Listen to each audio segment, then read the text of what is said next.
Hello, everybody, and welcome to Geek Addicts, the pop culture podcast where giant pyramid shows up out of nowhere, and I guess jumping out of helicopters will save the day because they sure thought so. Anyways, I'm Bill. This is Matt. How you doing, Matt?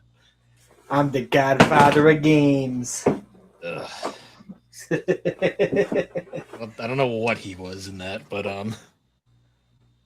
yeah. If you're wondering why my perspective from the video version is extra fucked up, my monitor died like right before recording, so I had to improvise, and I'm using my fucking TV, and it is not ideal, but we're gonna deal with it for today. Um, how you doing, Matt? How you doing? Oh, it's been a week, Bill. It's been a week. I've been keeping up with my usual shit, but yeah, it's just been one of those. At least the temperature hasn't been bad. It hasn't been super hot, so that's good.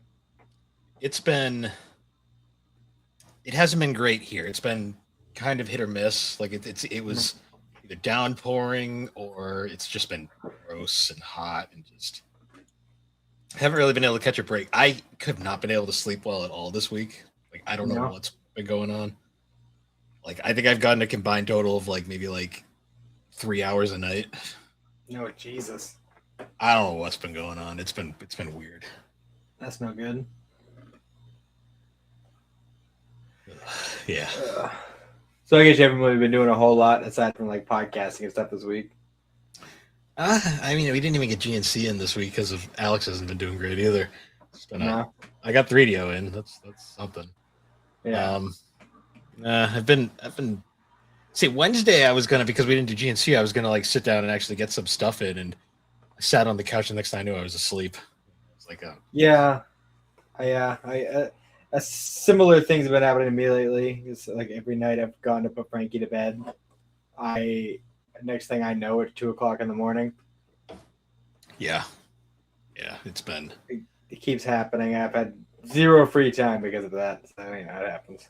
yeah, it's been rough. Um, yeah, I'm trying to think, what have I done this week. We did play Mario Kart with the boys on Thursday, so that was interesting. That's nice. Yeah, the Super Pod Gang, I guess is what we're calling ourselves these days. Hmm. Mario Kart. I discovered Mario Kart 7. I mean, not 7, 8. Way better than World. Like I think World is kind of disappointing in hindsight. Well, when I first heard, like, I haven't played it personally myself because I don't have access to the Switch 2. But like, when I first heard the concept of like, oh, you have to drive from track to track, and I'm just like, that just sounds like more work when all you want to do is race. That wasn't even the problem. Honestly, that's where the most fun was, because if you're playing multiplayer, you can just dick around with your buddies. Mm. Um, the problem is they've added nothing to it since it came out, and the tracks are fine, I guess. But like, I don't know, 8 just had so much more to offer.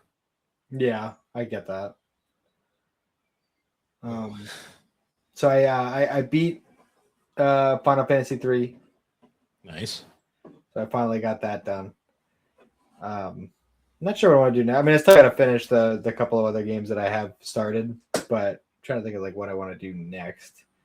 I still want to dump some time into Pokemon Emerald Road because I barely scratched the surface on that. Mm. Um, but yeah, that's going good. I finished the first season of Superman and Lois. Nice. What'd you think of the where it went? I enjoyed it. I liked that it kind of had like a rise and fall of the tension like throughout. Like, stuff would happen, there'd be like a confrontation, and then it would kind of die down and almost seem like it's over, but there was still like 4 or 5 more episodes of the season, so obviously there was still going to be more. So like, the constant back and forth of like having the peaceful moments, then the intense moments. And I mean, for me personally, the stuff that I liked the most was just them trying to like acclimate to the small town life. Mm. Like that was the most enjoyable part for me, especially with Jordan like slowly gaining Kryptonian powers and trying to Yeah, figure out how to navigate that. yeah. It's interesting because Jonathan is basically a different character from his comic counterpart. Yeah. Um, in a lot of ways. Um, I Although, fa- oh, excuse me, as I mentioned through text, might be one of the best TV brothers of all time. I won't say anything because of future seasons, but he's got a good heart, that's for sure. They all do. The entire family does. Mhm. I love the Clark Lois dynamic. I like the fact that their relationship isn't perfect, and they highlight Yeah. that. Also, another thing that I noticed, I think it was when they were trying to like implant the Zod memories into him, and he was like fighting against it, and he kept having those like flashes of like Zod taking over, and then him kind of fighting back. But like those kinds of scenes where it would show him with like he get the really intense look on his face, and he have like the heat vision charging up and everything. Like because I didn't get this impression from him through like Supergirl and all that stuff, but here he actually like when he is in the mode for it, a very intimidating Superman. Tyler Hoechlin might be my favorite live action Superman ever. He is. That's fair, honestly. Because We in haven't Supergirl, I was kind of like, man, I mean, he's all right, but you know, but in this, he well, he fucking actually nails it. gets to do stuff. Yeah. No, I love his performance. Like we haven't had enough of David yet to really get it, because I love David as Superman as well, but we just haven't had enough at this Yeah, we've point. only had the one movie and like a couple of little scenes in Supergirl, so. Tyler, I love his performance. I love Bitsy's performance as Lois. I think she is like the perfect actress for that character, especially like an older, more has her shit together Lois. Yeah, for sure. What'd you think of the twist to where Sam Lane is a good guy in this? Well, I don't really know much about him. Like in He's terms of the usually lore. he's usually a villain who hates aliens. That's his usual. That shtick. was the only version of him that I'm familiar with aside from this is in the Supergirl show. And that is basically what he was in that show. Like he was very. Although I will say, I'm glad that Superman came around to it by the end of the season, because I am so fucking sick of them, like the like stubborn refusal of like, no, you can't have kryptonite. All kryptonite needs to be destroyed. We got to get rid of it all. This is terrible. But like, y'all get invaded by Kryptonians all the fucking time. Like even putting aside the whole like, oh, Superman could be a threat one day. There's other Kryptonians, guys. We should probably keep a little bit, just a little bit. That the other Kryptonians is a big sometimes. It depends on the continuity. Well, in every continuity, it happens at least a couple times. So yeah, and then they usually all get sent to the Phantom Zone, and then that's it. They go away again. I'm just saying, like, make sure you keep some of it. Keep some of it. All right, at least. Can we not just do because that was another thing that pissed me off with Supergirl is they were doing that constantly with whole I can't believe you have kryptonite. This is so off. You should be ashamed of yourself. This is like no. It's just called being prepared. It's called being responsible. They got to like disclose it because that's the biggest thing with Batman is when he doesn't disclose it, that's when the shit happens. Yeah, well, you know what? Batman is a believer in being prepared, and I am right there. So yeah, well. There was a storyline back in the day where he was prepared but didn't tell his teammates, and then, oh no, the villain stole his plans. Oops. Oh well. It was pretty bad for them. Another thing that kind of like randomly popped into my head recently. I don't even know if it was like from watching this show or if it's just something that popped into my head, but like it's like a pretty consistent like story beat throughout, like regardless of the medium, that like Lex gets kryptonite poisoning because he handles kryptonite so much. Sometimes. Like I personally have seen it in at least 3 different continuities. Doesn't happen in comics that often, ironically. Well, the point I'm trying to get to here is so because he's like the big anti-Superman supervillain here, like he's like the guy for Superman. He wants to keep his shit secret, keeps to keep his shit hidden, all this other stuff. So everything is lined in lead so that he can't see it. Usually, yeah. When the fuck is this dude gonna get lead poisoning? Doesn't matter in comics. But I'm just saying, like, we go out of our way to give him fucking kryptonite poisoning in every other fucking medium. What the dude's constantly handling lead. Where's the lead poisoning at? How does he get the kryptonite poisoning before he gets the lead poisoning? That's why I'm confused. He's rich. He's got the money for it. What does that have to do with it? Oh, that's a canonical thing. He's got so much money. He actually has the cure for cancer, and he makes it a slow process to charge people for it because he's evil. Well, you know what they say, art imitates life. Yeah, that was a canonical thing at one point. He stole those 40 cakes, damn it. That's a joke some people will get. What'd you think of the Lex Luthor fake out? Honestly, it did kind of catch me off guard because at first I thought like, oh, they cast a black dude as Lex Luthor. Like, that's cool. I didn't even think twice. And the real reason, like, yeah, the AI called him Mr. Luthor, but like the main reason was like, oh, he's bald. He must be Lex Luthor. See, the thing with me is because I know Superman lore so much. I saw black gentleman in a steel suit of armor, and I went, "That's Steel." I'm like, "What? Why is he a villain?" I'm like, "Okay, I'm curious now." Oh, is that Steel? Yeah, it's supposed to be Steel. I don't know much about the only bit about Steel that I know is from the Worlds Collide crossover, and they basically like made it a thing in that crossover that he and Hardware are like doppelgangers of each other essentially. So the way Steel worked in the comics was it was during the death of Superman after you can see me on my phone in this camera angle. Oops.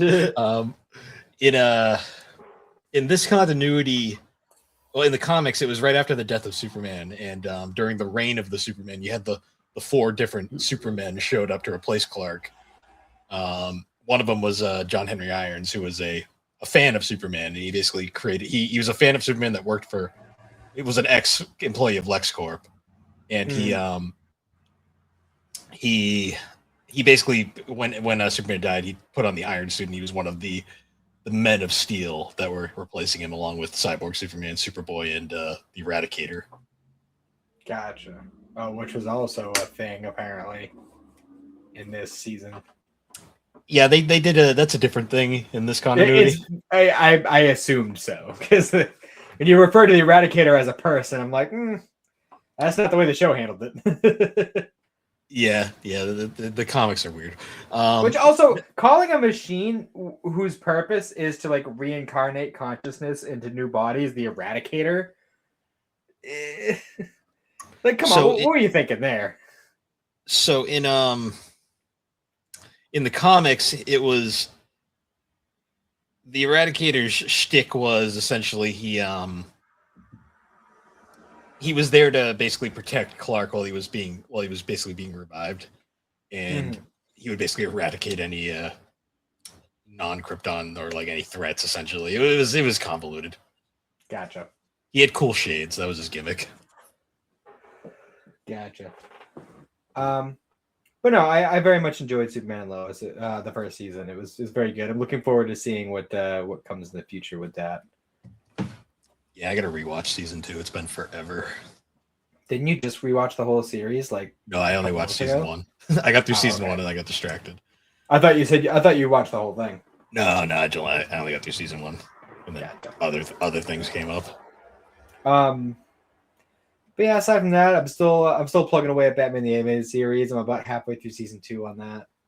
I think when I finish season 2 is when I shift over to Superman the Animated Series for a little while.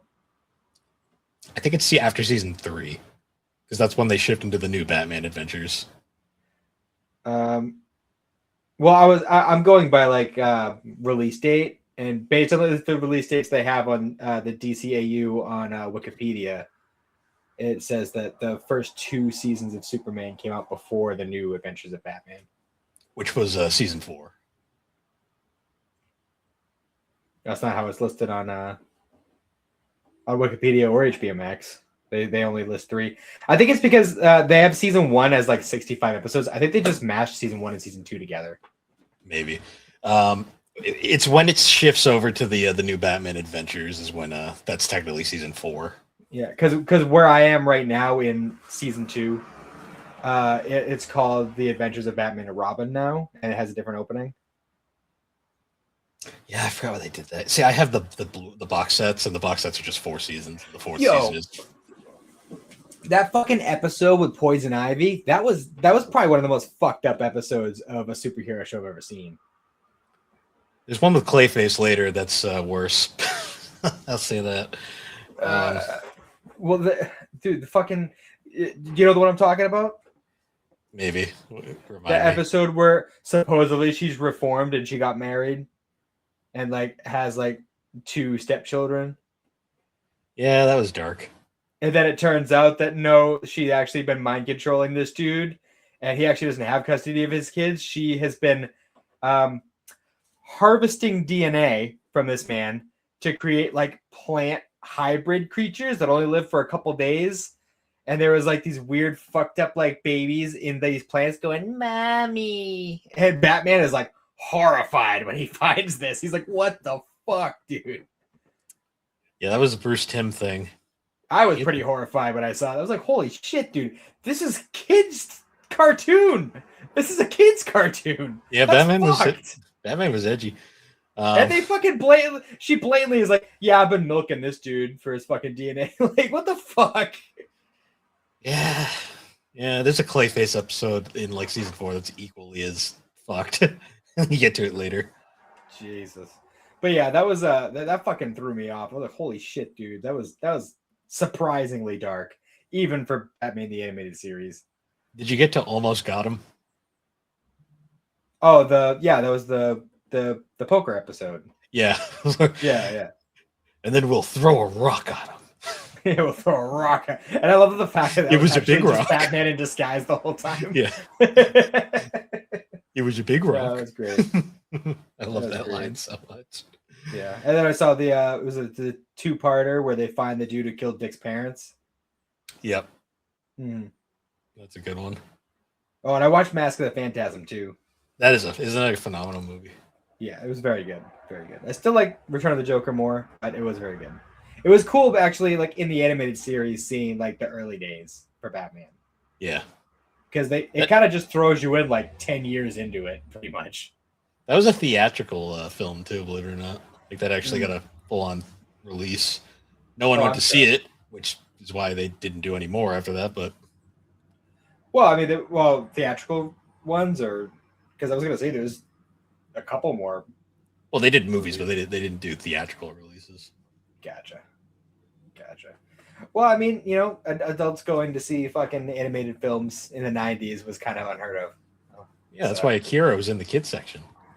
That always ended well. Yeah. But yeah, that's going well. I'm looking forward to dabbing into some more of that as well. Did you see my text about the static ongoing got confirmed? Oh yeah, I was freaking out about it so much I forgot to answer you. Fair enough. Yeah, so it's confirmed. I need to look into this more. Did you read anything about it? Is it supposed to be like continuing from where Shadows of Dakota left off, or is it going to be a whole new thing? I didn't hope it just continues, honestly, but I don't know because I don't know what the status of DC continuity is these days. I mean, Shadows of Dakota only came out like 3 years ago. Like, yeah, and we've had two. We've had 2 reshuffles since then, so. Yeah, but we've already rebooted the Static story like 3 times. See, the problem is I'm not sure if that reboot was part of the continuity at the time, because the Dakota incident kind of implies that there was a different continuity that took some concepts, but I think it's going to follow up on the Dakota incident, to be honest. Well, I guess I'd have to read it to know where it falls in with like the problem with DC's continuity now is that their continuity is literally everything is in canon when it's convenient. So I'm just saying, the way Shadows of Dakota left off, it'd be fucking silly to restart it because Shadows of Dakota fucking slaps. Yeah, it's one of those things. You'll have to wait and see. I didn't read because I didn't see the synopsis. I just saw that one Reddit post about it, and I was like, "Oh yeah, that's cool." I'll have to do some more research on it and report back. But that is very exciting. I'm very excited for that. Might have to start a poll list. What now? You might have to start a poll list at Newbury. Oh yeah. Yeah, we'll see. Yeah. But yeah, aside from that, I really haven't done much this week. Chainsmoker Cat is still ridiculous. Thundercrawler Carl is still ridiculous. Yeah. I finished the Jeremy Adams run of Flash, so now I'm officially caught up where I left off last time. Very nice. And I still don't really like the Spurrier run, but I'm gonna try to force my way through it so I can. I mean, you got this far. Yeah, it's so slow and plotting compared to like the Adams run, which was so fucking fast and fun. And I just don't like the art. The art of the first arc is very not for me. Oh, on the subject of Static and Milestone, I did get the final compendium in the mail yesterday. So nice. As soon as I finish burning through all the Carl books, I'm gonna pick those back up and continue that. I almost forgot. I kind of tortured myself after we recorded last week. I went on a lot of totally legit websites. I had to jump around a lot of them, but I read all of the Stand comic. Oh, did you? I had to jump because I would start reading it on one website. That website would get nuked out, or like it would just stop working. So then I'd have to jump over to another one I could find. I was all over the place looking for this goddamn thing, and it was sketch. Like I would not recommend doing that on a non-iPad because there was many points where I was like, if I was on a computer, my computer would have gotten nuked by now. Oh, by far, absolutely. by viruses and shit. But I did make it all the way through it, all 6 volumes, and I will say it's pretty accurate to the book because all of those cut things that you had mentioned in the episode were in the comic. Like the tornado scene was in the comic, the Christmas thing that was in the comic. Basically, like all the cut stuff was in there. Was the fucked up harem in there? I believe so. What's her name? The girl that got cut from Larry's story early on. She's in there. Oh, Rita. Yeah. The older lady. The one that killed herself. Yeah, we got to see the aftermath in the book, and it was great. I'm not even sure if that was. I don't think it's ever actually like specified in the book whether it was on purpose or an accidental overdose, but yeah. Yeah, it wasn't pleasant though because he like pulls off the blanket and he's like, "Oh." Does it happen the same way where he comes out of the tent? It's the 4th of July and he's like singing the Star Spangled Banner with it sticking his dick in the wind, and then he goes in to bang her and he's like, "Oh, she's dead." Yeah, pretty much. Also, one of the fucking most fucked up scenes. It's one of the most fucked up scenes ever. Fucking the miniseries didn't show this nearly as much. Harold is much more disgusting in the book, that's for sure. Yeah. But also, fucking Stu and what's her name, Franny. They fucking bang every fucking other scene. It's like, what the fuck, guys? Yeah, that's about right. It happens so often in the fucking comic and book. I was like, what the fuck? Okay, sure. Yeah. Also, I didn't realize it went so much longer after like they get back where the miniseries ends, because then there's this whole thing about like they leave and go off on their own because this place is kind of fucked now. Yeah, well, yeah, it got to a point where like, all right, the original community is gone, and there's so many new people now that it's kind of like the community of it is kind of lost, and now it's starting to just become the way it was before. And then they're like, we don't really like the way this is going. We're just gonna leave. There's an entire East Coast that is like pretty much unpopulated. We're just gonna go there. Yeah, I was like, that's interesting. It was an interesting read, though.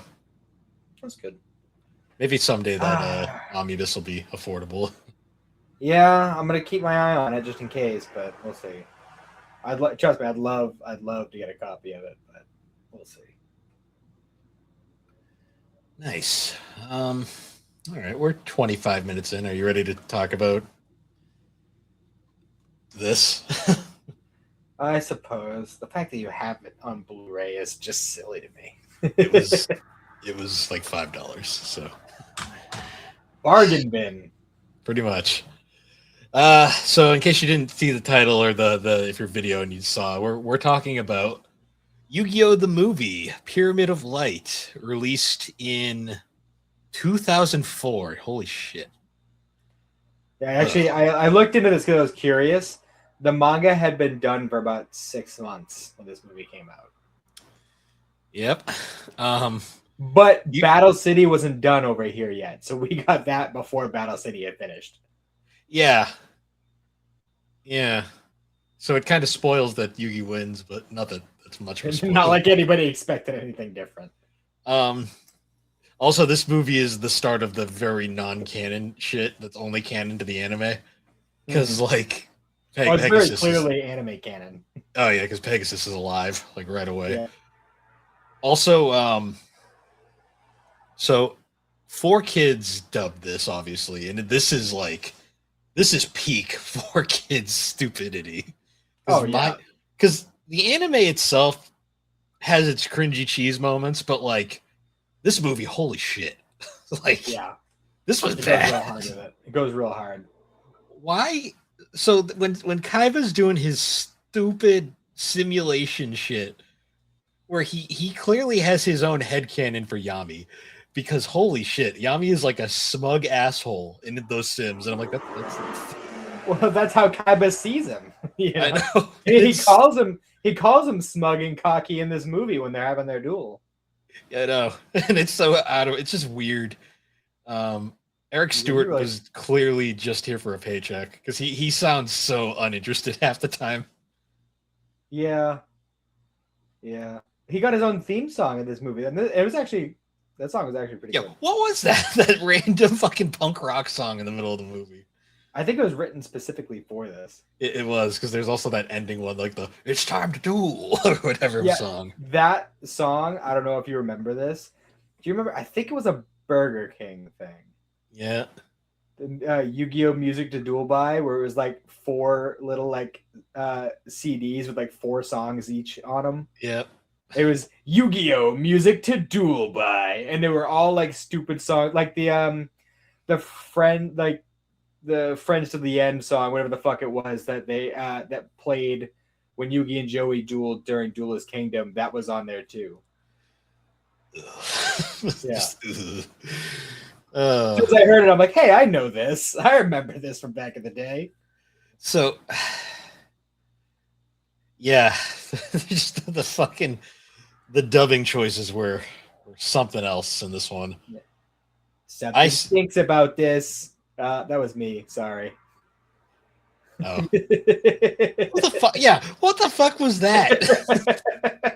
That is even for 4Kids goofiness. That was beyond goofy. Is it really a fart joke? Are you serious right now? Not even a clever one. Yeah, I saw this in the theater with my mother back in the day. I apologize to this day because holy shit. Yeah, I did not see it in theaters. Although as a kid, I probably still would have loved it anyway because I was super into Yu-Gi-Oh. But looking at it now, it's like, ugh. The plot. I was trying to break down the plot for this movie because I remember when we did this for 3 anime films on GNC. Alex literally told me she fell asleep watching it, like don't blame barely getting into it, and I was like, it can't be that bad.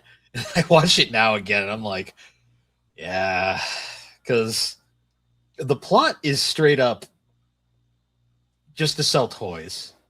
Like there is no useful plot in this movie. It was basic as fuck. Like this ancient Egyptian god Anubis is here and he's angry. And he because Yugi fixed the puzzle, it woke him up from his slumber, I guess. With his copycat Millennium puzzle. Which even that, like no matter which god damn it, hiccups. No matter which continuity you're looking at, that's not how he put the puzzle together. It was the whole thing where Joey threw the puzzle piece in the water, and then he had to fish it out and get it to him when they were getting beat up by the bully. Like that's how it happened. Like what? Now all of a sudden it's just like, oh, the beginning of the movie, here he is putting it together in his room, and then fucking a bunch of monsters come out of nowhere. Like, what the fuck? And then he becomes Yami, and just like randomly, Yami's like, enough, and then that's it. Go away. I'm done with you. Yeah. Yeah. So this movie really likes to showcase Yugi has the God cards. Yeah. Well, it was a Sure. big deal at the time. It's a big deal. Except he hadn't got them all yet. Yeah, but we all knew he was gonna. I know. But which is funny though, because in this movie it's like a big deal that he has them, but like in the show he was all like, "No, I can't use them. They're too powerful." I also love just like the giant mob of people just trying to get at him to duel him for the cards. Yeah, that one dipshit who's like, "Yeah, I bet I could beat him, no problem." That loser. And I'm just like, buddy, you see who he beats? Like he beat the guy who made the game. He beat a psychopath from Egypt and Kaiba, who is also a psychopath. I don't think you stand shit, sir. Yeah, right. Also, this is the second anime I remember from my childhood involving a anime woman with a giant needle shoving it in someone's ass. Yeah, as soon as that happened, I was like, "Oh, Bill's gonna love this scene." Like, oh, great! It's old lady Chi-Chi all over again. Yeah. Only Chi-Chi didn't seductively go, "Hey there," as it happened. Yeah. Also, so like, I know this probably happened in the anime, but like between the Toon Dark Magician Girl and then when he's playing actual Dark Magician Girl, just the ha every time. Like, it's like, what the fuck, dude? Also, those two other tunes, just like, yo, those fucking the Gemini elves. Is that what you're talking about? Yeah, like what was What going was on going there? on? They were very bouncy, we'll say. Yeah, 4Kids forgot to edit out the cleavage. 4Kids forgot to edit a lot of stuff, apparently. I was actually looking at a video about, like, just dumb shit about this movie earlier while I was waiting for you to set up your monitor situation. And apparently they made a lot of mistakes with some of this shit. Like, at one point when all of Yugi's cards are flying all over the place, apparently he had two Winged Dragon of Ra's. That's fine. And there was, like, a bunch of stupid things like the text and stuff. Also, like, it's very clear that this is like a movie level art style because at this one point where there are characters in the movie watching scenes from Battle City. And so we're seeing like actual scenes from the show versus like what's happening right now in the movie. And while I don't think the animation is significantly better, the art style itself looks very pretty. Yeah. What studio animated this? I have to imagine it's the same one that did the series. Let me check because I don't remember. Studio Gallop. Okay, so it's probably them. The funniest parts though were like the scenes where 4Kids did one of their edits, and their editing job is so sloppy that it clashes with the film animation really bad. Oh yeah. Because 4Kids edits are horrendous. You know, one thing I was surprised about though is like there were some things that they didn't bother editing, like, or for example, when Kaiba's using the pet in the dark clown or whatever, and it just straight up stabs Yugi in the back. Yeah, that happens. I mean, Joey gets straight up needle up the ass. That's true. Well, it was also like earlier, right? So, well, first of all, I will give it this: the idea that Pegasus had a card specifically created to counter the Egyptian gods actually does make sense. The actual usability of this card, considering it involves requires you to sacrifice a Blue Eyes Ultimate Dragon to play it. Oh, the shining! Yeah, I was gonna say, I'm like the actual card or the fake, the other card. No, the Blue Eyes Shining Dragon. Like having him actually make a card specifically to counter that makes sense. And it's such a Kaiba centric card too. Well, it actually, when you look at, especially since we just read the manga and we have that context, the idea of the Blue Eyes being the monster strong enough to rival the Egyptian gods is something that is established in the lore. So I'm okay with it being a Blue Eyes centric idea. I just find it funny that Pegasus made a card that he knew specifically only Kaiba could ever summon. Especially since, like, Wasn't it like a thing when Yugi and Kaiba were having their Duelist Kingdom duel? Where wasn't it like a thing that like Kaiba was the first person to think to fuse the blue eyes together into Blue Eyes Ultimate? Was that in the manga too? Because I feel like that was a 4 Kids stupid I edit. I don't remember, but like I also find it odd that like we have the Blue Eyes Ultimate situation, right, with the three heads. But there was four blue eyes originally. Kaiba ripped one of them in half, but Yeah. there was four. So why would we have like a specific monster that takes three of them when there's four of them? That just never made sense to me.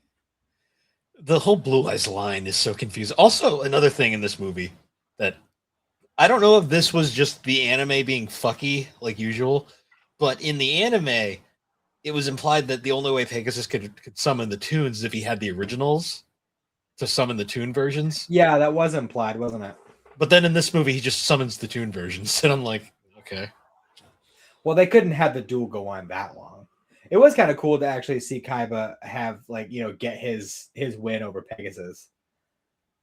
It was, but it was so lame at the same time. That fight was so lame. It was. I did love that early scene though.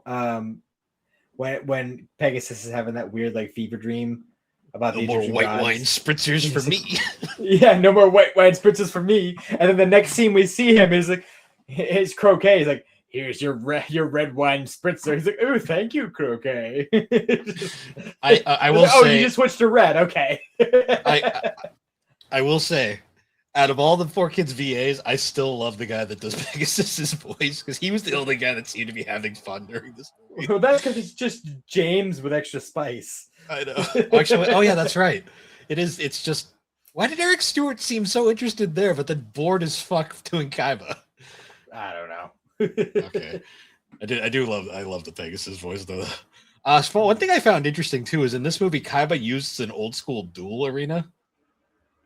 Well, I think it's just because Pegasus just had that on hand. But in Waking the Dragons, when he goes back to Pegasus's island again, because that happens, he like plugs it in so he can still use his dual disc. They must not have thought of that yet. Because I was like, oh yeah. For some reason, I always thought that happened in this movie, but then I was like, oh no, that was Waking the Dragons. It's like one of the few things I remember from that shitty season. So, how do we feel about Anubis? He's boring as fuck. Yeah. He shows up, gets his ass beat, and is just gone. Like the fight is pathetic. Oh yeah. Like, the Kaiba fight is more interesting before it. Even that doesn't make any sense because I don't know if you were keeping track. I was trying to keep track. Also, how did Yugi summon the gods that fast? Well, he was able to play one of them, and then Kaiba like used another card to like force him to summon the other two. Because that just okay, sure. Because he wanted to use Pyramid of Light to banish them all. Also, that scene which where that's like, not what the card does, by the way. The card doesn't actually do that. Well, the card is fucking useless. And I think it's banned, technically. I don't know. It was a promotional card. It came with the VHS tape. I had it for years, and then it was gone. But I did kind of enjoy the fact though that like when he summons the pyramid, Obelisk is just kind of like just touches and dies immediately. I was like, why did they bother to and if whatever? That was like and then they just come back. I'm like, that sure, whatever. Makes sense. And there's just a bunch of mummies in the fucking in the puzzle. Like randomly. Yeah, sure. Oh yeah, because they all get sucked into the puzzle. And then my favorite scene in the fucking movie, because it's so fucking stupid, is like Taya's up on the fucking helicopter because Kaiba's just destroying his arena doing this. But magic isn't real. Kaiba's so fucking he won't give in, but it drove me nuts because it's like Pegasus shows up to rescue them in his helicopter because he just suddenly decided to care. And like they have like all of them up in the helicopter and along with Joey and Tristan's bodies, and Taya's like, I have to help them. I'm gonna jump off the side of this helicopter. Because that'll definitely help. And I'll say they didn't edit shit like with like the fucking tits bouncing around. But then like the second like Taya's on the rail, they make sure you don't get an upskirt shot despite where that camera was angled. And I'm like, this is Yu-Gi-Oh! You think they would be all into that? Also, I find it very funny that 2 out of the 3 people that Pegasus just saved were the people he was holding hostage and like basically being like, if you don't beat me, they're going to be doomed for eternity. Yeah. I mean, Mokuba was kind of annoyed. Grandpa, he's in his Alzheimer's phase, I guess, at this point. But it's okay because Grandpa was climbing the ladder behind Taya, so he was fine. I didn't even think of that. Oh, Jesus Christ. Isn't she like... I'm not even going to go there. He's never cared before, just saying. I know. Well, I love the scene where they're at the fucking museum early on, and like Taya's really creeped out by a mummy, which she didn't seem to care in the previous seasons, but whatever. I think she's seen worse at this point, but they're just there, and all of a sudden they're like, "Hey, look, it's Grandpa!" And I'm like, "Oh, he's just Alzheimer in his way here, I guess." I love how Yugi's like, "What are you doing?" He's so like accusatory. He's like, "Who let you out of the basement? Who let you out of the home? You're supposed to watch who's watching the card shop? There's rare cards there. We're always broke." Oh my god. Yeah, that happened. And then like the fucking like just mummy just gets up and walks away, I guess. And yeah, just conveniently. He's just like, hey, now's a good time to wake up. They're like, oh no, the mummy's gone. And he stole the pyramid of light. Yeah. that shit. But Taya jumps off the helicopter to go help them because they have to do their annual, we got our friendship ring. No, yeah. Do you remember our friendship signal? They're like, of course we do. And then the fucking like mummies are like, no, we're not doing this stupid shit. Like, get out of here with that. Yeah. And then Taya. And then she kicks their heads off. And then she's a little bitch for the rest of the night. I'm like, for the love of God, like consistency. But it's okay because Yugi hit the eye with the hilt of the dagger. Because apparently that's fine.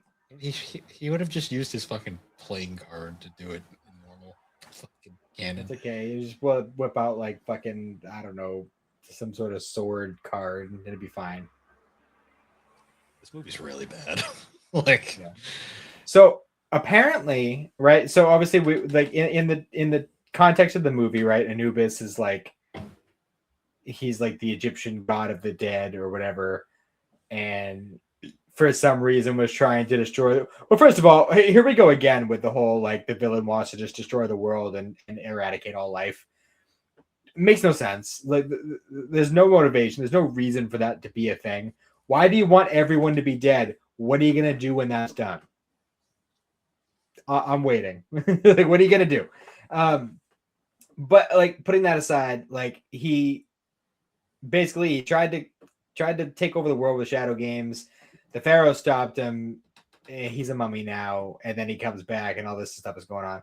So apparently, there is a Japan-only novelization of this film, and apparently the story they did in that was Anubis is actually just a regular ass like Egyptian sorcerer, like all the rest of them. And Akhenaten actually had created the Pyramid of Light for Seto to be like a counterpoint to the puzzle so that he would have its power to essentially usurp the throne. And he used his most trusted servant, was supposed to deliver it. But then for some reason he turned on Akhenaten and tried to like take it and take over. And then when that didn't work, I guess Akhenaten had like sewn the head of a dog over his face, and that's when they started calling him Anubis. Sure. Yeah. It's a whole crazy thing. It's like, holy, like what? That actually sounds like it would be a way more interesting story. I know we hadn't gotten that in the anime yet, the whole Egypt thing, but like that sounds way more interesting than this. Yeah. Ugh.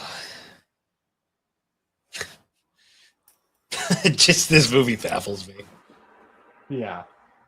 Um, Also, there are numerous points where they just like completely forget certain things. Like when he plays the fucking the blue eye shining dragon, right? And he's like, oh, he gains so and so amount of attack points for every dragon, and I got 3 blue eyes and blue eyes ultimate and what was it, the rare black dragon or whatever. He says, so I gained 1,500 attack points, but they forgot one. There was the Paladin of White Dragon was also in there. And it's fine. It was anyways.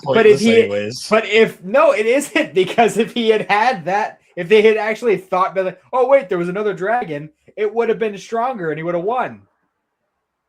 Kaiba's a bad duelist. Okay, we've learned this at this point. I blame the writers, not Kaiba. That was the writers' fault. Joey almost beat him a few times. All right, like one time.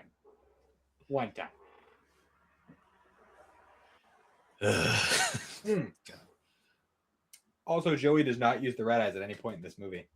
Yeah, I'm thinking of something else. It's all Guilford the Lightning and Gearfried. I was thinking of a different. I'm probably thinking of Dark Side Dimensions, which is a better movie. I'd rather think about, to be honest. Yeah. Ironically, I've only seen that. Oh no! He uses a bunch of times. I'm thinking of Waking the Dragons again. He uses it in Waking the Dragons. Honestly, I think Waking the Dragons is better than this. I mean, it is, but that's like comparing shit to puke. Like they both suck.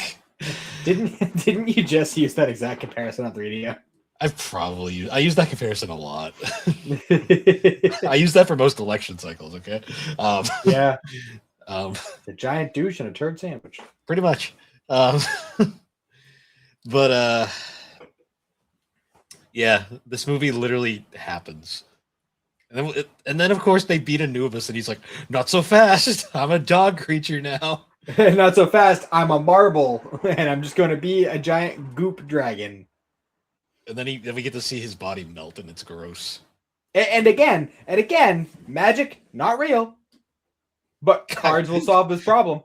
Cards will solve this problem. See, Kaiba's that guy in the corner who just goes, it's AI. I said, what do you mean holograms aren't solid? What are you talking about? I'm going to jump on my dragon's head. Yeah. Also, Kaiba. Was this movie the first introduction of Kaiba's fucking blue eyes jet?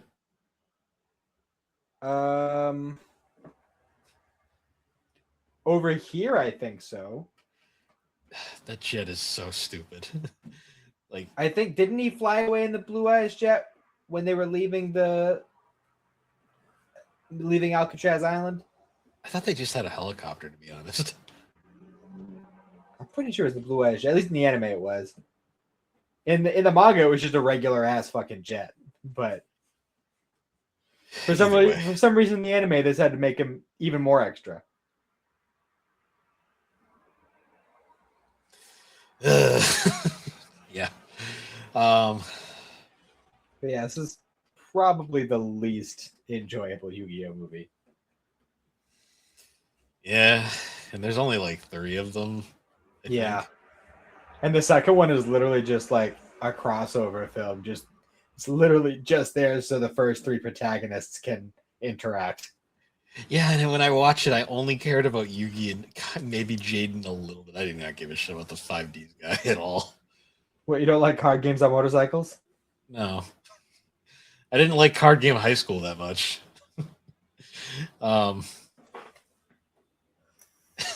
Yeah. The best Yu-Gi-Oh movie is Dark Side of Dimensions. Like by far. That one's literally based off the manga. Yeah. Looking forward to covering that one. That'll be fun. Yeah, that's honestly the one I'd like to cover because it's actually good. Well, at this point, we started with Pyramid of Lights. So we're gonna have to do Bonds Beyond Time first, and then we'll do Dark Side Dimensions. Also, the part where like Yugi and Kaiba's decks totally just fly out of their fucking things. I'm just imagining a scene after the villain is defeated and everything, where they're both just hunched over on the ground, be like, "Oh, this is your card. Here you go." And they're just going through them. Yeah. Kaiba's just like suddenly like chivalrous, and he's like, "Oh yeah, that one's yours." He just like suddenly. He just like, This is obelisk. I'm gonna stick that in my pocket. He looks and he goes. He just kind of like gives it to him. Not my pride. My pride. I didn't earn it. Duel me. Fix your deck and duel me after. Yeah. This time We both know that if that guy hadn't shown up, I totally would have. Oh, by the way, when he just kind of like forms in the ether, and he's just like this gigantic beefcake, just buck naked. Kaiba started out looking down. Just gonna throw that out there. Well, and then he looked up and was like, "Oh no." Well, because Kaiba's got tiny dick energy. Like he clearly does. Oh, for sure, for sure. Like that guy has got a lot of issues, as we learned from Dark Side of Dimensions, where he fucking goes back in time. My God, he builds a goddamn space elevator. And that movie's the best one too. That's still the funniest part. Kaiba literally made a ladder to heaven. Kaiba is. It's weird that Kaiba's more of a loser in that movie, but he's more endearing in that movie. This movie, he's just like. Well, that movie, he's just like, I miss my best friend. He's like, I miss my rival, my lover. Basically, it's too funny. The real love triangle was Yami, Kaiba, and Taya. Let's be real. I thought it was Yami, Kaiba, and Yugi. No, Yugi's like the third wheel that doesn't. He's not in on any of it. He's the third wheel of everybody's love triangle. Pretty much. That's why in fucking GX he's fucking ripped for no reason. He's overcompensating. I'm just gonna get yoked instead. Yeah, yeah. He's like, Tail will notice your heart now. out, Atem. And then Atem's just like, he's like, you know what? I'm gonna help Kaiba bring you back to life just so I can show off my fucking glutes. He's like, Atem's like, I'm dead, bro. Oh yeah, what'd you think of evil Karibo at the start of the movie? That was bizarre. It was like, oh, it's not cute anymore. Oh no. It was fucking weird. You could still kill it by stepping on it. Yeah. Also, you'd think by now they would just learn, like, maybe we just shouldn't fuck with Egyptian artifacts anymore. Because every time they find an Egyptian artifact, the entire team there dies. You would have thought that when the door closed in on them and killed the entire team, they would have realized, maybe not. Maybe we shouldn't. Maybe we should just leave it there. Yeah, don't touch it. You would think. Do you remember all the fucking collecting the cards for this movie? Like the three Anubis cards, Shining Dragon, and then Pyramid of Light you could get. Yeah. I remember I didn't see it in theaters, but I remember talking to people who did. And I remember they gave out cards to go see it. And that's part of the reason was, damn, I really want that Shining Dragon. Yeah, and you were one of dragon. Then you were one of the unlucky ones like me who got Pyramid of Light. I was like, well, I have heard of some people who got Watapon, so. Yeah, because I know everybody wanted Shining Dragon. A lot of people got the shitty Anubis cards that no one wanted. Yeah, the Sphinx cards that suck. I think I got Pyramid of Light, and then I think I got one of those because my mom got a card too, and she's like, I don't want this. This is like the worst. This is like the worst promotion for the card game ever because all the cards that they were trying to show off were awful. Yeah, because like the only one that was kind of interesting was Shining Dragon, but it's so fucking. If you're gonna go set up for it like that, you might as well just play Ultimate Dragon Knight at that point. Well, also, fun fact. So obviously, we need to. You need to fuse a Blue Eyes Ultimate Dragon and then sacrifice said dragon to play the Blue Eyes Shining Dragon. But when this movie came out, they hadn't released an Ultimate Dragon card. It was not for another year for that card to come out. Yeah. Yeah, do you remember back in the day when you would like just play your fusion cards without the actual fusion card? Oh yeah. And before I even knew how fusion worked, I was just like 3 Blue Eyes, 9,000 attack points. That's how much it's got. Oh, the fucking fake rules we would make back in the day where it's like, no, that's not how it works, and you're just like, I win. Give me your card. Yeah, I win. Give me your Dark Magician, loser. You quiet nerd. Also, we got a new Dark Magician variant in this. Like, we got like fucking emo Dark Magician in this movie. Also, like, so we had that like the simulation thing at the beginning, right? Where like they like Yugi hops onto like fucking obelisk's back and Kaiba's on top of the dragon's head. And they're both like, it's like the same kind of Coliseum deal that they had when they were fighting in Battle City. We're like, how are they not like, what? What did you say? What are you saying? My blue eyes. What? Also, I love how like the fact that like Joey and Tristan held those guys off all that time, and then Tay and Yugi just show back up like, "Hey guys, is the coast clear?" And they're like, "There he is, get him!" Yeah. That was too so funny. dumb. The Godfather of games. God, Wayne Grayson was like high off his fucking mind in this movie. I swear to God. For real. I like how he like beats like a few of them, but then like just like gets his ass kicked by that first guy with the fucking nurse. Yeah. Yeah. Then he like beats on that child. And he was like the big beefy dude too, and he's just like, check out my fairy lily. Hi there. Like, So I mean, we don't. I mean, he clearly has a type. Yeah. Yeah. Yeah. This movie ends essentially where nothing happened. They Yep, just move and we on. all forgot this happened. And then in the next episode, Weevil and Rex steal the card because we need to do Awakening the Dragons. Of course. Hooray! Everyone's favorite arc. Yeah. You know what I think of it? We're gonna have to do a whole episode on it at some point. Yeah, eventually. I mean, you're gonna have to rewatch it. Just that arc, because that arc is worthy of its own episode. I mean, it's pretty self-contained. It is. Does Mai ever recover in the anime from that?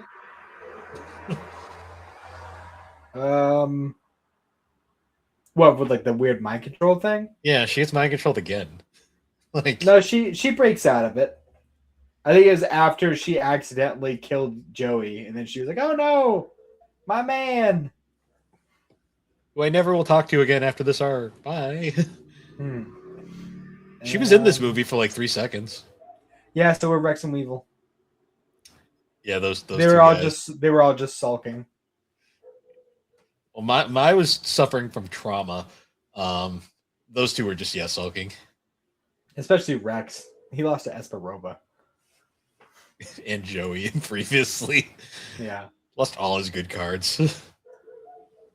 And Mai before that. Well, he didn't really lose at that one. He just got tricked. True. This is true. Yeah, and then Weevil somehow is even more embarrassing. Actually, Weevil's the more embarrassing ones because his losses are just stupid. Yeah. Dude cheats and still loses. That's Yu-Gi-Oh! The movie, Pyramid of Light. It sucked. I'd rather watch the fucking virtual world arc. That at least does interesting things. It's I'd rather watch stupid, but it's interesting. The mini virtual world arc. Oh, from the first season? Yeah. Well, that's a fun arc. Because that arc's just stupid. Dungeon Dice Monsters. Let's go, drumsticks. Guys, Joey named his chicken. I love that line so much. Yeah. Oh, the fucking stupid joke in the abridged series where the fairy just goes, "Hey, listen." Hey.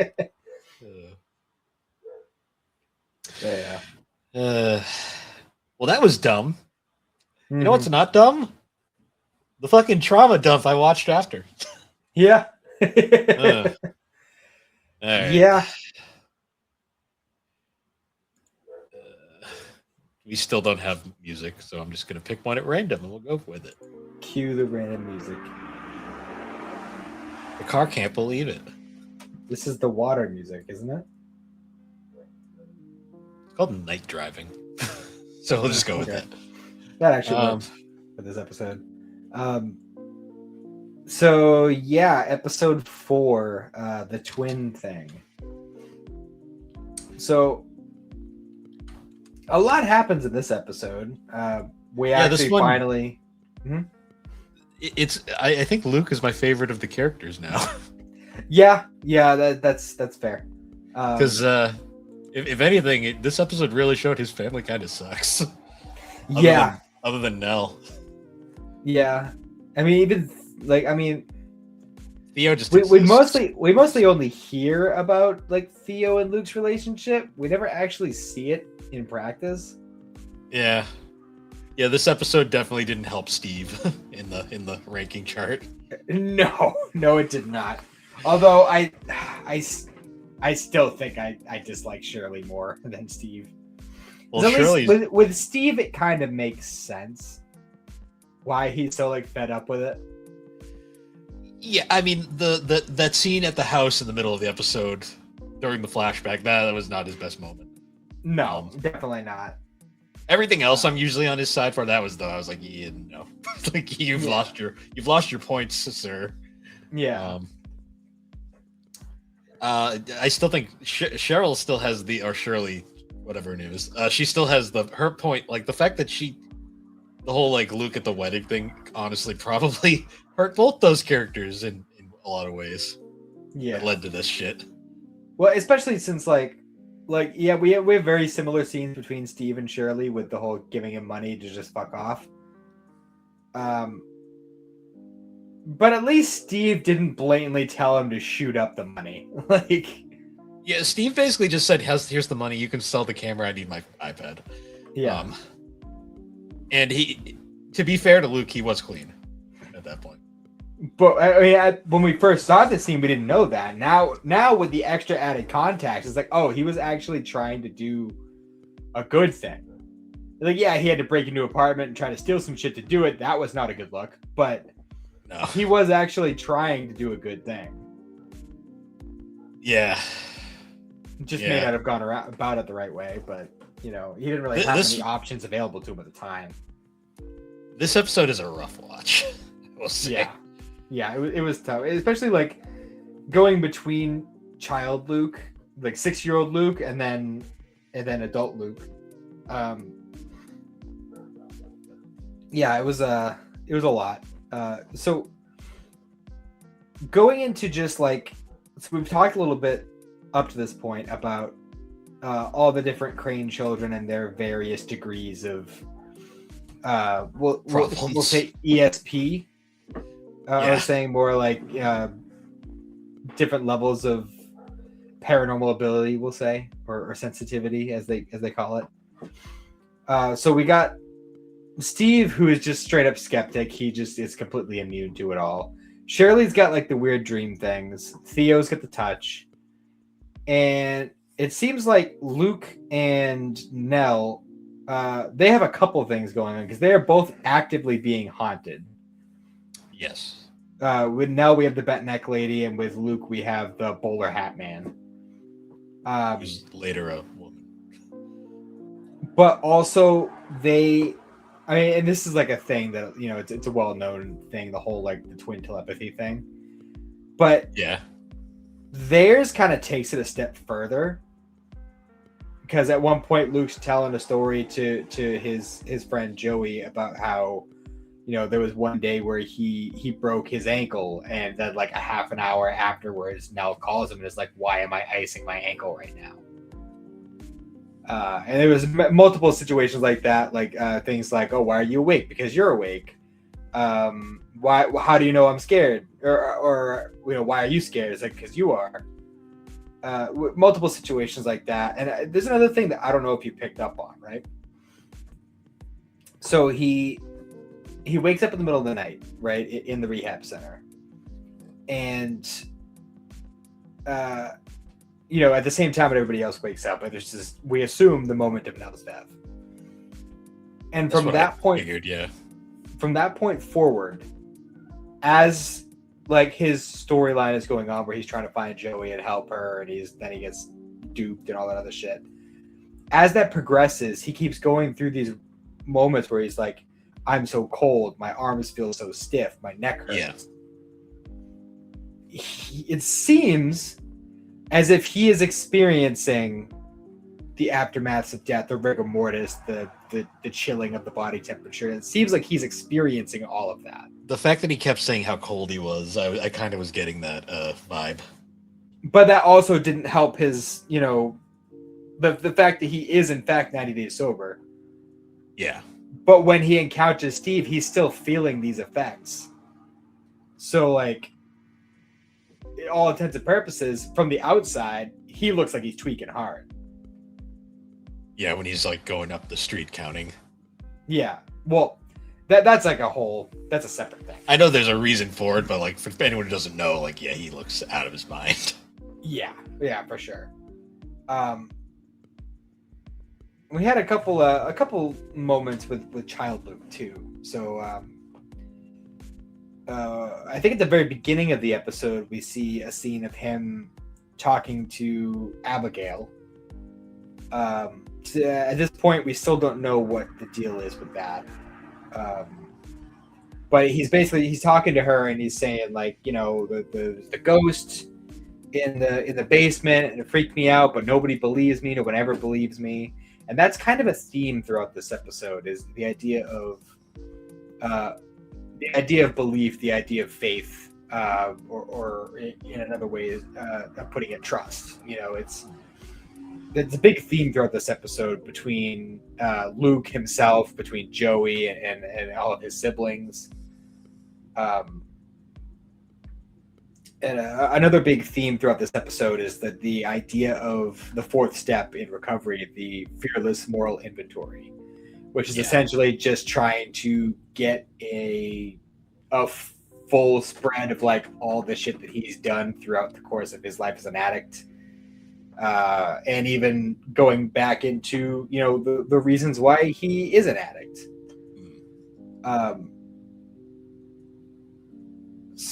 So we also had that really intense scene towards the beginning where they're in that recovery meeting. And there's I don't know if this is supposed to be like early on in his rehab or if it's towards the end. I'm not 100% sure. But there's this guy there who's telling the story about how he had gotten he'd gotten into drugs, and eventually he got to a point where he was like, I need to straighten my shit out. So he joins the military, and he's like, all right, that'll probably straighten me out. And it did for a while. And then he started seeing some really fucked up shit serving. The main thing that he seems to be hovering over throughout the course of this is he happened to see a small child burnt as shit. And he describes her as having a runny egg eyes, because he talks about how when there's a fire, people never really ask questions about what happens with the eyes, and it turns out in some cases they melt. And that is an image that it was burned into his mind, so much to the point where he went back on drugs. And he apparently decided to drop some acid one day, and he kept seeing the face of the little girl and stabbed his eyes out with sewing needles. Yep. Yeah. But by the time we get to the end of this whole monologue that he's going on, he starts putting forth the idea of, I was doing the drugs to try and get rid of this image in my head, this haunting I was going through, for lack of a better word. But because of the drugs, I'm never able to not see it. Yeah. The idea is that even though he is now blind and can see nothing, he can still see her. And the general idea of that, the general conceit of that is just so true. You know, because, you know, a lot of people tend to turn to drugs to push away the things they don't want to deal with.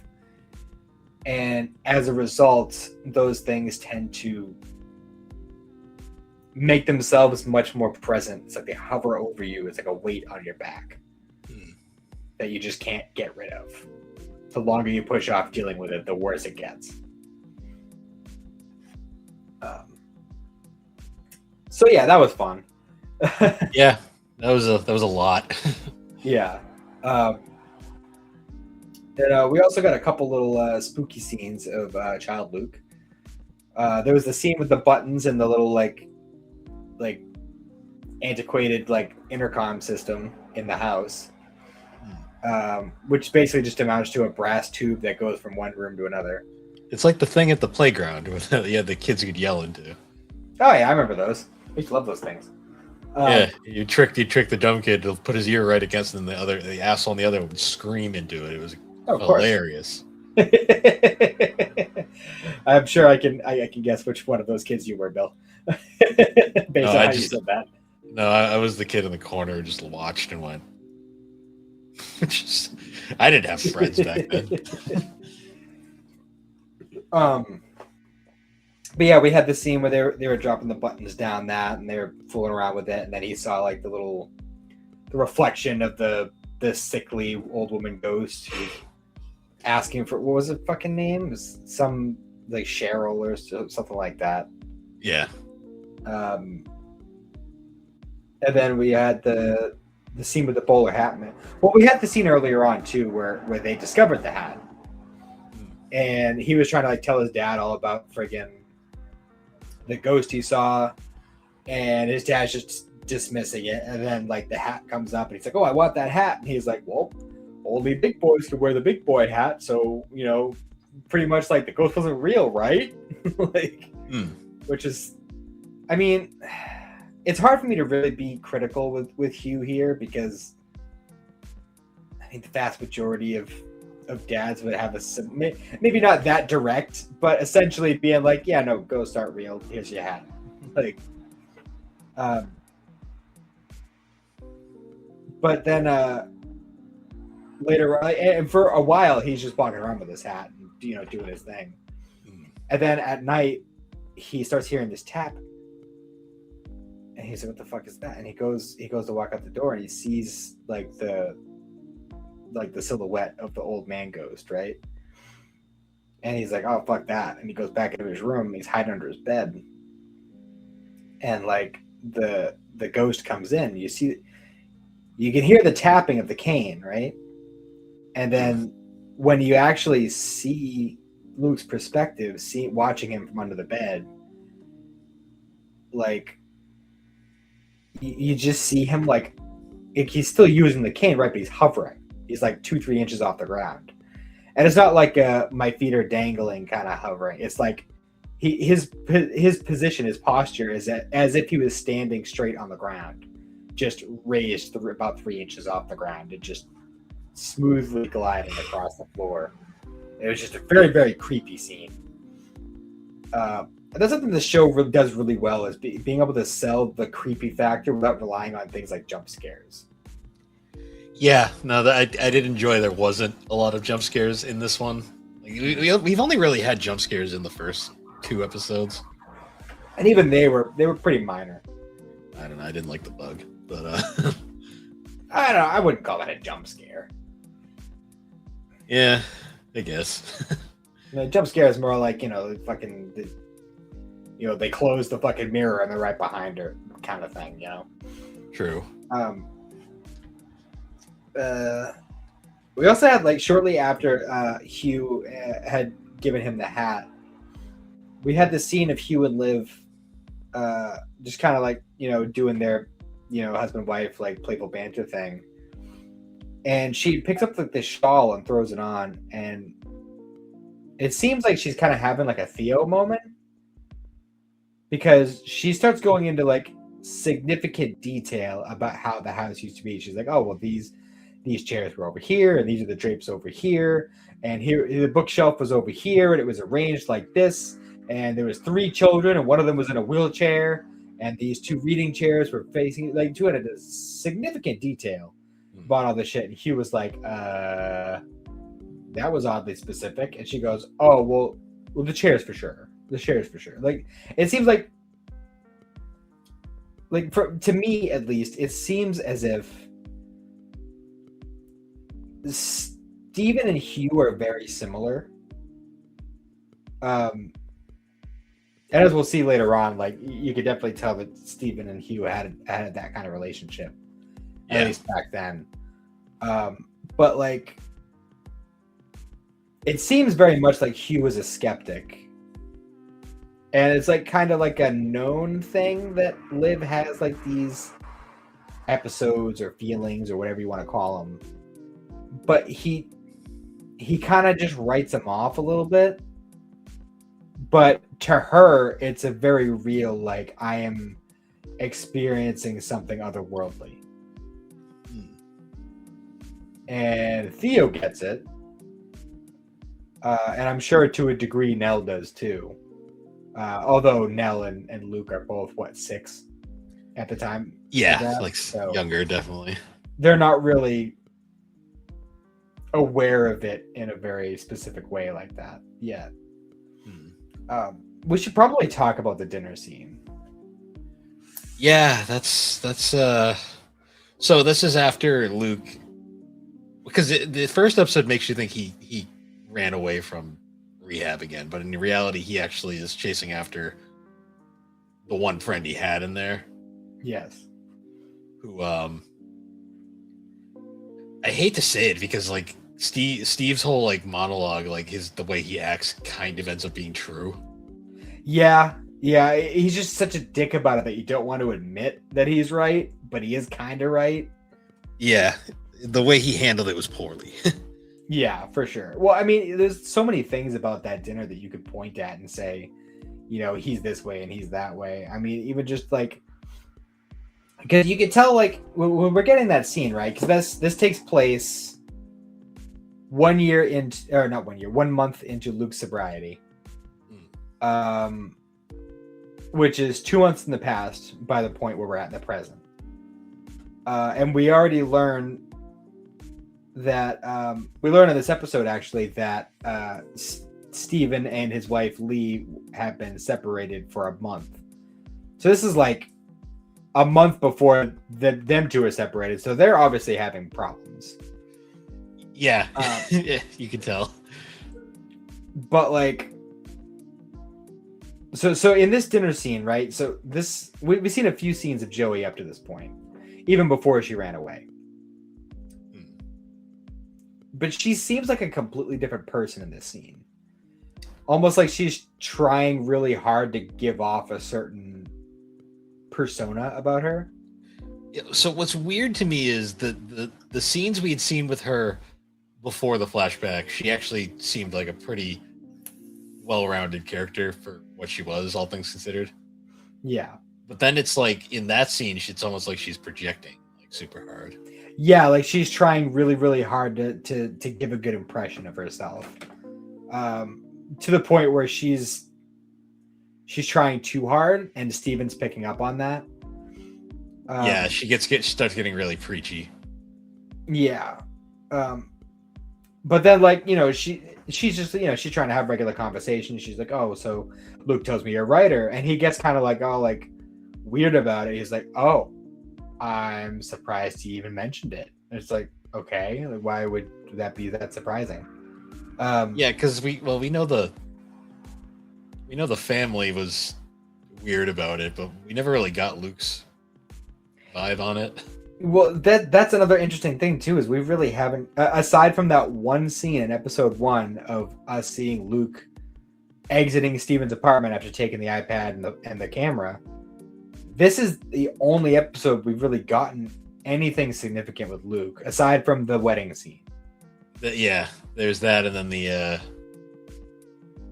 because the only real hint we get is that he's been trouble in the past, because like when he makes the whole thing about like what you're not going to give someone the benefit of the doubt or like a chance, and he's like no, not anymore, I've given up too many, all to you. Yeah, he's like, I'm all out of chances, like I used them up on you. Yeah, which is like, you get it, but at the same time it's like, damn, dude. And he has and Steven makes a good point too at one point. He says it in such a dick way, so you don't want to admit it, but he says, like, you can be a good person. I know you're a good person, Luke, and I love you. But, and like he has that moment, and Luke's like, wow, all right. Like, and like you want to, like, you feel for Luke, but you also kind of get where Steven's coming from. And also, like, there's also the fact that, like, all right, so it's kind of like glazed over a little bit. Like, they talk about it like here and there, but the Crane siblings are split between coasts. So Luke, Nell, and Steve are on the West Coast, and Shirley and Theo are on the East Coast. Yeah. So Luke pretty much relies on, like, when it comes to like family, he has Steve and Nell, and that's it. Yeah, because it's implied that Shirley already gave him enough money and she's done with that. Yeah, well, the wedding was the last straw for her. Yeah, and she was kind of in the wrong there. Well, she could have handled that situation better, and I think that was another example of the twin thing. The whole, hold on, excuse me. The whole example of like the whole twin thing, the twin telepathy. Because as soon as Shirley turns him away, she goes back to Nell, and Nell's like, "Oh, the day's almost perfect." Yeah, she totally knew. Yeah, because whether she knew that he was there or not, she sensed something amiss. Because they feel what each other is feeling, which you got to imagine that has to have a significant effect on both of them. Because between Nell's consistent fear, anxiety, stress, PTSD, whatever else, and then Luke's addiction, his heroin addiction, like if they're sharing all of those feelings between the two, that's gonna fuck both of them up. Yeah, honestly. But yeah, I love the I did love the scene during the dinner where she had asked him about the book, the writing thing, and then she's like, "Oh yeah, Luke writes too, or Luke's a writer," and he's like, "No, and she's like, "Oh yeah, you should tell him about that short story about the ghost in the garden or whatever." And Steve's like, "Oh, Abigail, yeah. I wrote about her in one of my books too, although I bet Luke probably won't get as much blowback from his." It's like, well, that's a little bit different, buddy. He's writing about his own experience, and you're writing about everybody else's. Yeah, he was a little bitter a little there. bit different. A little bit different. And again, we didn't really get Luke's perspective on the whole book thing. And I mean, who knows? Maybe to him, it's just, oh, you have more money, I can mooch off of you. Who knows? But we never really get his opinion on that whole thing, or Nell's for that matter, up to this point. Yeah. I think part of that too, I mean, obviously Luke wasn't part of the conversation at the time, but I think part of that is also just because Shirley just kind of took over that conversation. Like, just completely took it over and just spoke for everybody. She seems to do that quite a bit. Yeah. I mean, considering how whipped her husband is. Yeah, no kidding. And he's still going behind her back, too. Well, I mean, if he didn't, then their fucking business would have gone to the ground. Yeah. So yeah, then we get more deep into Luke. Like, he ends up leaving the rehab center and trying to find Joey because she left in the middle of the night. And she's been sober longer than him at this point. Like, she's 9 months sober and he's just hit 3. Yeah. So he's trying to track her down because she's been super supportive and helpful for him with his sobriety, and he wants to try and do the same for her. So he goes and he like knows exactly where to go too, because it's like the middle of the day, and he sits down in the spot, and then he gets lost in all these flashbacks and thinking about the past and everything. And next time we see him in that scene, it's dark out. He's still sitting in the same spot, and then he sees her approaching. We assume a dealer. Yeah. He goes and he intercepts, and they have their whole thing, and he's like, you know what, I get it. It happened. We can work through this. I'm gonna try and get us back into the rehab so you can do what you need to do. And the rehab wouldn't let them back in. So now Luke's kind of scrambling to try to figure out what he could do, try to find a safe place for her to come down and go through the withdrawal process and all that. And so his first thought is, well, I'm going to go to my brother's house. I'm going to go to Steve's house, not knowing that Steve and Lee are separated. Yeah. And I'm curious because they had that scene when they get there, right? and he's like, you should stay back because she'll know. She always fucking knows. And that makes me wonder, like, is she... we don't know what she does for work, do we? No, it's unclear. Because it is, like, there was that little, like off-screen line that we heard during the Nell wedding scene in the last episode where you hear her say something about, oh, well, I supported you for 6 years or whatever to Steve. So obviously whatever she does, like, it may not pay like super, super well, but it was enough to support 2 adults for like 6 years. Yeah. And then so I have to wonder, like, does she work? Is she like a nurse? Does she work in the medical field or something? And does she work in the kind of job where she sees that kind of thing a lot? Like, does she have experience with addicts? Like, we don't know. it's unclear because like she is like the character we really don't know much about at the moment. Because like in episode 1 we find out they're separated, then episode 2 we get that flashback scene, and then we briefly see them back together again. I don't think it was that they were together. I think they were in the same room. They were. I think it was just her trying to be supportive because his sister had just died. Yeah. And then this is probably the most we've seen of her so far. Yeah.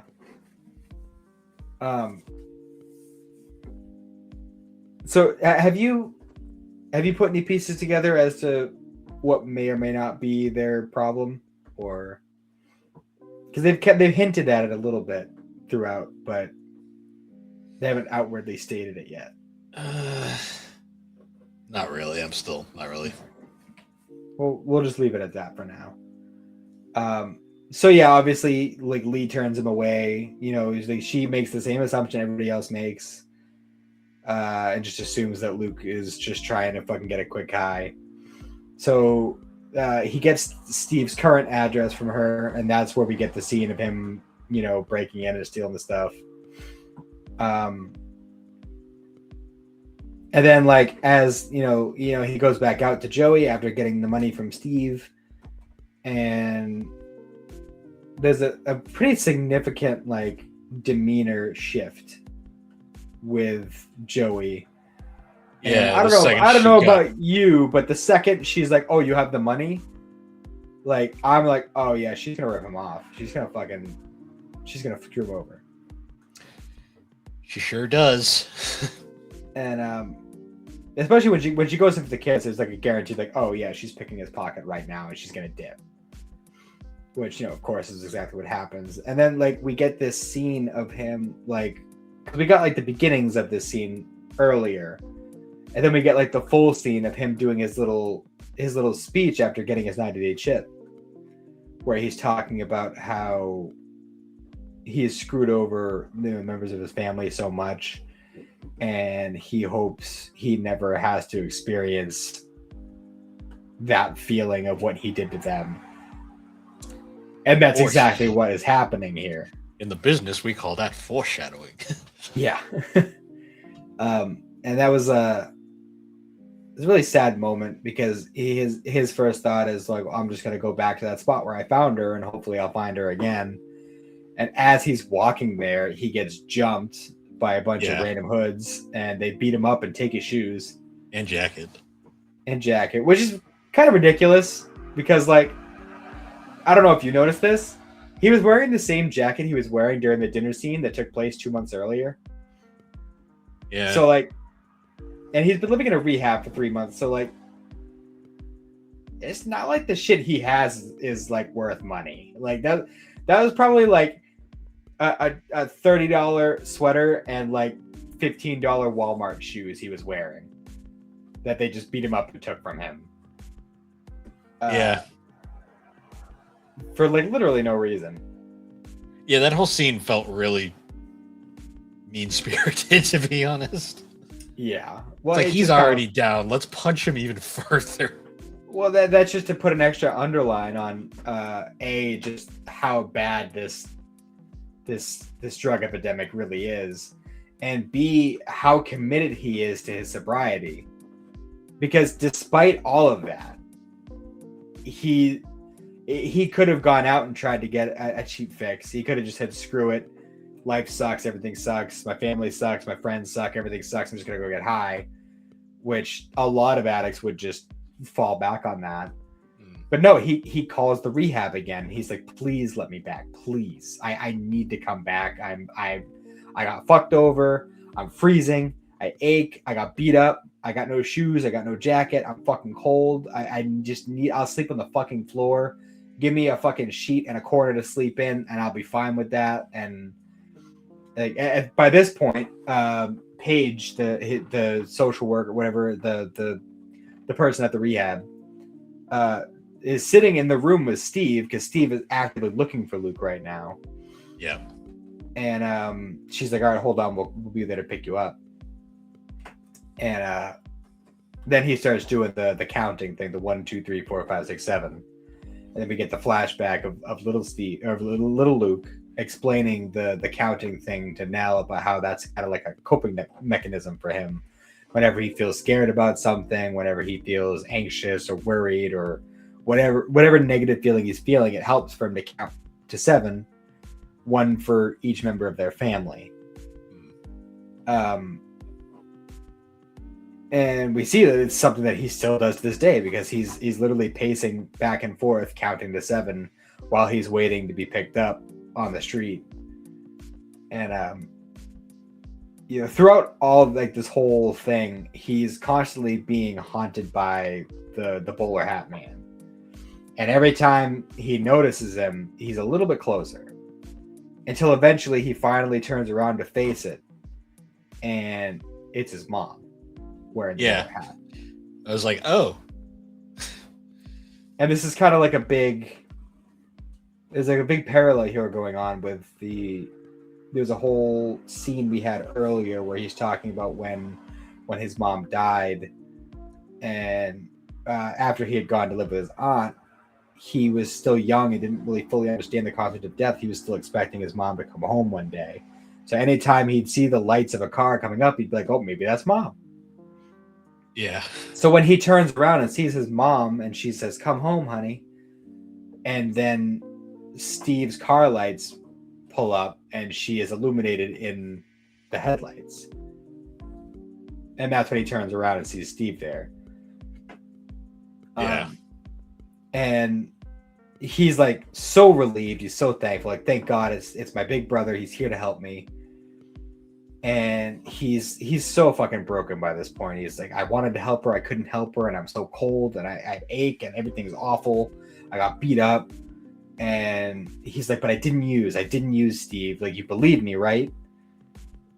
And Steve doesn't answer. Yeah, because it's pretty clear. Because he doesn't believe. Yeah. And that's when he drops the ball. You know, he drops the worst possible time he could have done that. Yeah, well, I mean, that's kind of why he was looking for him in the first place. So yeah, but he tells him, you know, Nell is dead. She killed herself, and Luke has that moment of silence. You see the teardrop, and then he looks up and he goes, "No, she didn't." And that's where the episode cuts. Yeah, it ended there, and I was like, God damn it. Yeah. Yeah, it was a very intense episode, very emotional episode. Yeah. You think it'd be hard to top the last one? The last one was pretty fucking emotional. Yeah, it was. This one, though, it definitely was a lot. So next episode is the Nell episode, right? Yeah, titled "The Bent Neck Lady." Oh boy, yeah, that'll be interesting. Mm-hmm. Yeah, it's definitely been an experience. Yeah, for sure. It's an intense show. It's very intense. Yeah, honestly, this episode was more real than scary. They really didn't jump into like the horror aspects in this one as much. Well, see, that's the thing is the horror in this episode is realistic, like real life horror. Like these are the kinds of lives that a lot of people in the world live. Yeah. And that in and of itself is horror. That is true. So, but yeah, that was The Haunting of Hill House. Yep. What a weird dynamic of topics. We have a really shitty anime movie and then that. yeah. What a shift. What a shift.